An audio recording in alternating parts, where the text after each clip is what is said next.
guys, ayan na yan guys, ang finished product ng olive oil guys. Ayan na yan guys.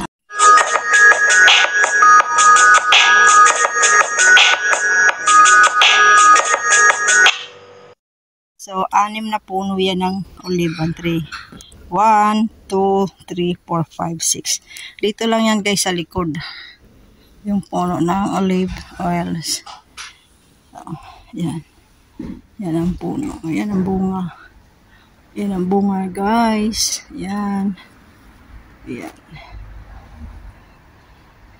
Tapos ito din guys, kinukuha nila din to guys. Binibilad sa araw. Tapos, gawin nila yung parang lagay ng apoy na pagkabango. Ayan yung iba, itim na. Yung itim minsan kayo kinukuha nila pati gray. Tapos, kinakain nila, hinaluan na nila ng olive oil. Pag kumakain sila, yan ang ginagawa nila. Yes, guys.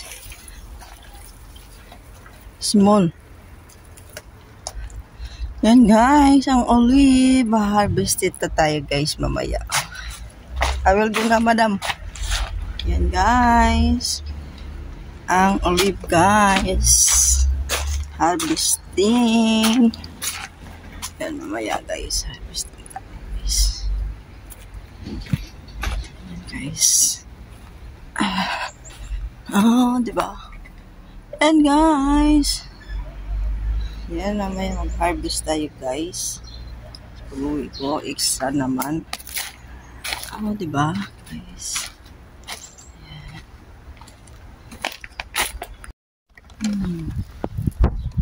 Mag-harvest. Ayan yung olive guys. Mag-harvest kami guys. Yan. Malalaki siya guys.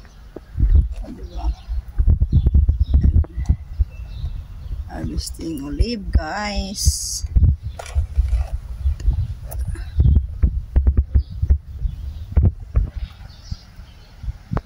Ayo guys.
guys.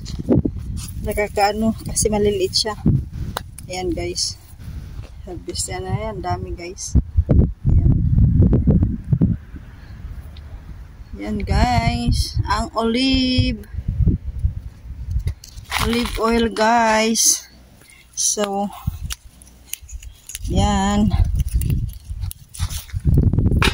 Harvest tayo guys.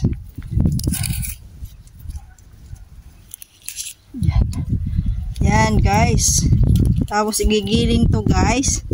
Gawin na siya ng olive oil. Kaya dito magsawa ka sa olive oil guys. Sa Saudi, sa Manila, 'di ba, mahal ang olive oil. Tapos yung iba hindi pa original, hindi pa siya pure na olive oil kasi hinahaluan na siya ng cooking oil.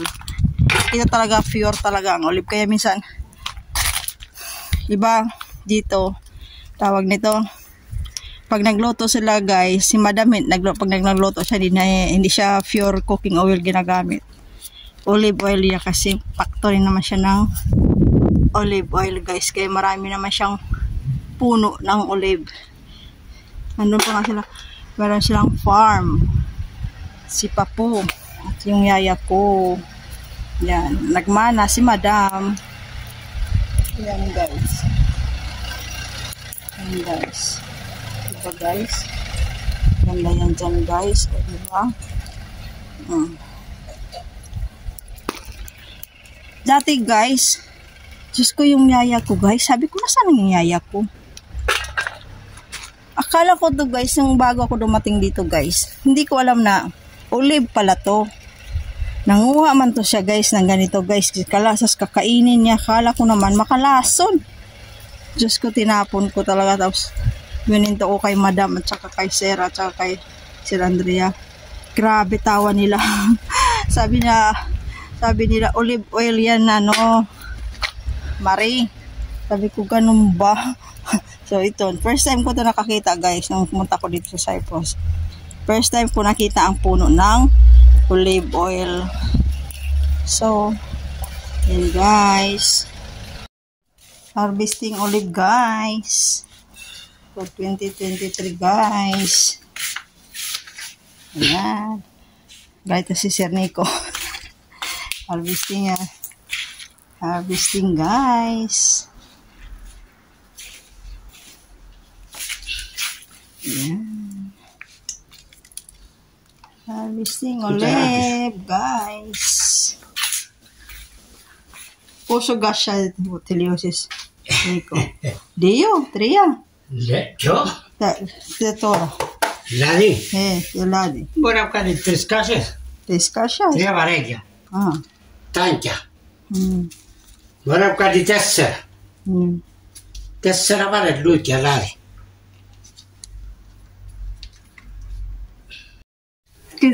Agora mais de 6. Guys, harvesting olive guys. Ayan, ang dami yan siya guys.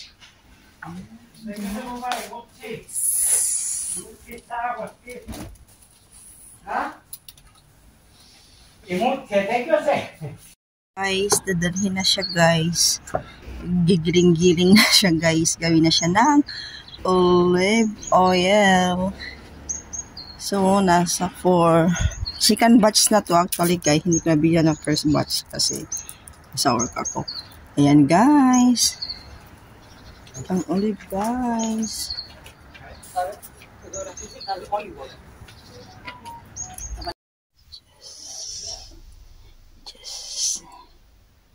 Yan. Ito na yan guys yung first batch. Yan. Olive and oil na siya guys. Fresh olive. Pwede na yan siya sa cooking.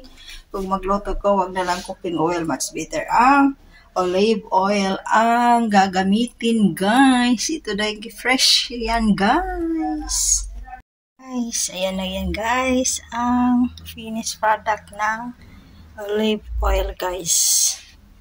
Ayan na yan guys. Guys, finished product ng olive. Ayan. So, 5, 6, 7, 8, 9, nagka 11 guys. ang first batch. Guys, yan yung itim. Yan, pinipis niya yan. Yan, pinipis niya. Tapos, yan na yan, guys. Yan, lagyan nila yan ng salt. Yan ang salt. Tapos, kakainin niya nila yan, guys.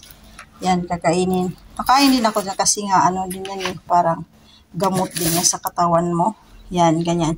Yung ibang nga Pinay, minsan nag-uwi ng Pilipinas. Kasi mahal to eh. Nakita mo sa mga department store, di ba, mayroong mga ganito? Yan, ganyan. Yan. Yan, hinugasan lang muna yan. Tapos wala yan, tatanggalin nila yan pag okay na. Parang bastingin nila po na kainan. Tapos yun, bilad sa araw konti. Tapos yun, lagyan siya ng salt. Yan, pagkain yan. Yan, ganyan sila guys, yan. Yan. Kasi ito na pinipili yan dyan. Yan. Diba? Ganyan siya ang olive. Pag tuwing kain nila yan, maglagay. Yun na yan guys, yan. Yan, nilagay niya ng lemon, tapos olive oil. So, ito yung olive. Tapos, lagyan siya ng olive oil. Diba? Ito yung kain nila yan, kakain sila ganyan. Tapos, lagyan ng lemon at olive. Yan na, guys. Yan. Diba? Makikita nyo sa, sa Pilipinas, sa department store, meron kayong nakikita ganito. Diba, ang mamahal? Yan, ganyan, guys. Yan. Tapos, sinaraw na naman nila.